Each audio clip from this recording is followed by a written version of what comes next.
Hi అండి, అందరికీ నమస్కారం. అందరూ ఎలా ఉన్నారండి? Welcome to Devi Pramila official YouTube channel. ఈరోజు వీడియోలో పచ్చి రొయ్యలతోటి ఇంట్లో ఉన్న ఇంగ్రీడియంట్స్తోనే ఈజీగా టేస్టీ రెసిపీ అయితే చూపిస్తానండి. ఇక ముందుగా అయితే 1 కేజీ రొయ్యలు అయితే తీసుకున్నాను పచ్చివి. ఇక వీటికి క్లీన్ చేసుకున్నప్పుడే పైన ఆహారం పేగని ఉంటుందండి, నరం అనేది. అది తీసేసుకున్న తర్వాత నీట్గా క్లీన్ అయిపోతాయి కదా. ఇప్పుడు దీన్ని నేను స్టవ్ మీద పెట్టుకొని ఒక గిన్నెలో అందులో ఒక టీ కప్ అండి, మనకి టీ తాగే కప్పు ఉంటుంది కదా, దాంట్లో ఒక అరకప్పు నీళ్ళు అయితే వేసుకోవాలి.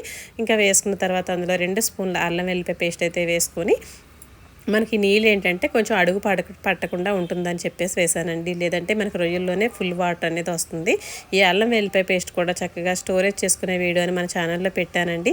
కొత్తగా చూసేవాళ్ళు అయితే కనుక, వర్క్ చేసే ఉమెన్స్ ఉంటే కనుక చూడండి, చాలా బాగా ఉపయోగపడుతుంది. అందులోనే 1 స్పూన్ ఉప్పు అయితే వేసుకున్నాను, ఒక 1/2 స్పూన్ పసుపు అయితే వేసుకున్నానండి. నాన్ వెజ్ కదా, కొంచెం పసుపు ఎక్కువగా ఉంటే నీసు వాసన అనేది రాకుండా ఉంటుంది కాబట్టి. ఇక అలాగే ఇవన్నీ బాగా కలుపుకొని 10 నుంచి 15 నిమిషాల పాటు అలా సిమ్లో పెట్టి మీడియం మంట మీద ఉడకనిచ్చామంటే అందులో ఉన్న వాటర్ తోటి చక్కగా రొయ్యలు అయితే ఇలా ఉడికిపోతాయండి. మనకి రొయ్య ఎక్కువగా ఉడికిపోయినా కూడా బాగాను గట్టిదనం అనేది అయిపోతుందండి. కాబట్టి కొంచెం లోపల ఆ వాటర్ ఉంది కదండి, ఆ వాటర్తోనే నేను స్టవ్ ఆఫ్ చేసి పక్కన పెట్టేసుకున్నాను.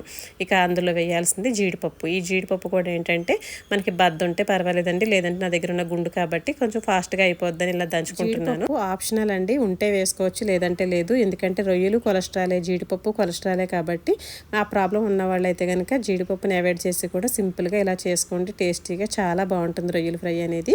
ఇక అలాగే ముందుగా అయితే స్టవ్ వెలిగించుకొని గిన్నె పెట్టుకొని కాస్త నూనె ఎక్కువే పడుతుందండి, నాన్ వెజ్ కదా, అందులోనే ఫ్రై చేస్తున్నాం కాబట్టి. కాస్త కరివేపాకు అయితే వేసుకోవాలండి. ఈ కరివేపాకు ఫ్లేవర్ చాలా బాగుంటుంది నాన్ వెజ్ ఫ్రైలకి అయితే.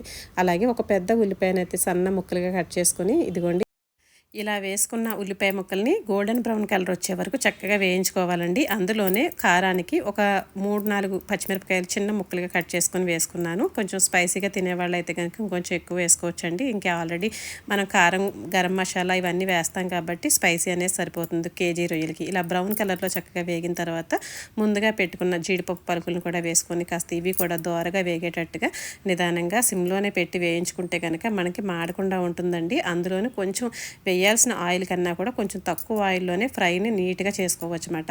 అయితే ఇప్పుడు ఇందులో మనం సరిపడా కారం కూడా వేసుకోవాలండి.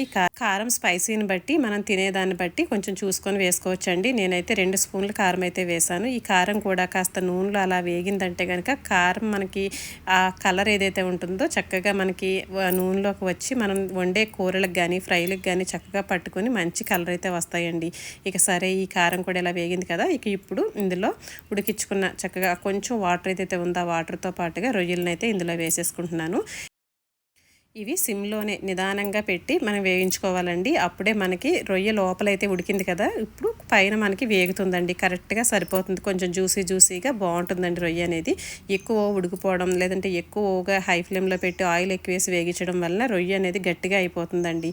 కాబట్టి ఇలా చేయండి, చాలా బాగుంటుంది. నిదానంగా ఒక 15 నుంచి 20 నిమిషాల పాటు చక్కగా అలా నిదానంగా వేగిందంటే రొయ్య అనేది చాలా టేస్టీగా ఉంటుందండి. ముందుగా నేను అందులో గరం మసాలా అయితే ఒక 1/2 స్పూన్ వేసుకున్నాను, 1 స్పూను ధనియాల పొడి అయితే వేసానండి. ఇంకా అంతే, ఇందులో ఇంకా మసాలాలు ఏమీ పట్టవు.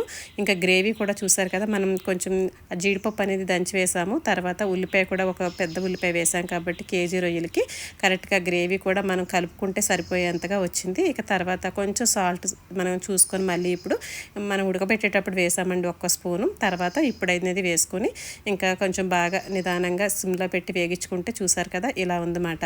మనకి వాటర్ అనేది లేకుండా చక్కగా ఆ నూనె కొంచెం వేసినా కూడా మనకి చక్కగా చూడండి ఎలా తేలిందో, కరెక్ట్గా సరిపోతుందండి. ఇంట్లోనే ఏ టేస్టింగ్ సాల్ట్లు లేకుండా చక్కగా నిదానంగా ఉడికించుకొని వేయించుకున్న రొయ్యలు ఫ్రై అయితే టేస్టీగా రెడీ అయిపోయిందండి. చెప్పాను కదండి, కొలెస్ట్రాల్ కొంచెం ఎక్కువగానే ఉంటుంది కాబట్టి రొయ్యలు మనం ఎప్పుడైనా నెలలో ఒకసారి అలా 2 సార్లు అలా తీసుకుంటే మంచిది. అలాగే ఈ జీడిపప్పు కూడా మీకు ఇష్టం ఉంటే వేసుకోండి, లేదంటే అలా చేసినా కూడా చాలా బాగుంటుంది. పల్చటి చారుతోటి చక్కగా రొయ్యల ఫ్రై అనేది రెడీ అయిపోయిందండి. ఈజీగా టేస్టీగా చక్కగా ఇంట్లోనే చేసుకునే విధానాన్ని మీకు వివరంగా చెప్పానని అనుకుంటున్నాను, చూపించానని అనుకుంటున్నాను. ఈ వీడియో నచ్చితే కనుక లైక్ చేయండి, షేర్ చేయండి, ఛానల్ని అయితే సబ్స్క్రైబ్ చేసుకోండి. మళ్ళీ ఒక మంచి వీడియోతో మళ్ళీ ముందుకు వస్తాను. థ్యాంక్ యూ ఫర్ వాచింగ్ అండి.